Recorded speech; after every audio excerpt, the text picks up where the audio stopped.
হায় বিসমিল্লাহির রহমানির রহিম। Tanpara broom page থেকে সবাই স্বাগত।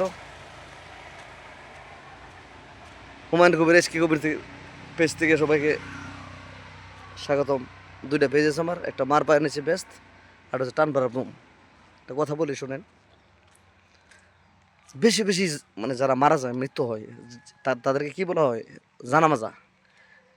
আপনি যদি মানুষের জানামাজা যান, তাহলে আপনার আপনার জানামাজা ওটা বিশাল বড় হবে, এটা হাদিসের কথা। আর যেই ব্যক্তি জানামাজা নিতে বেশি মানুষ হবে, মুসল্লি হবে, বিনা হিসেবে জান্নাত। এটা তার চেহারা দেখলে বোঝা যাবে ওই ওই ওই লোকটা জান্নাতি। এখন একটা মানে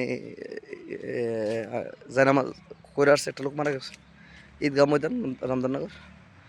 তো বেশি বেশি নামাজ পড়বেন। টাইম সময় আসলে মানুষের চিরস্থায়ী না, আজকে আজকে কালকে নাই। সবাই বেশি বেশি দোয়া করবেন। আর রিজিক মিন আল্লাহ, রিজিকের মালিক আল্লাহ। যে কালকে কী খাবেন, একটু পরে কী খাবেন, এটার ফয়সালা আপনার না, এটার গ্যারান্টি আপনি দিতে পারবেন না। মৌত, হায়াত, রিজিক, দন দৌলত সব আল্লাহর কাছে। ফলো করা যায়, বলো ভিখারি, আজকে আছে আমার, কালকে তোমার, কালকে তোমার, আজকে আমার। এটাই জিন্দগি। সবাই লাইক শেয়ার দিবেন। তো আমি মধ্যে মধ্যে বলি, কেউ সুখা কেউ মারিতে পারে না যদি নিজে সুখা নিজে না মারো।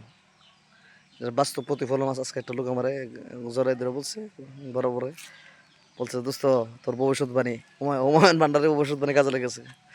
সবাইকে ধন্যবাদ, লাইক শেয়ার মারবেন। আসসালামু আলাইকুম, ভালো থাকবেন।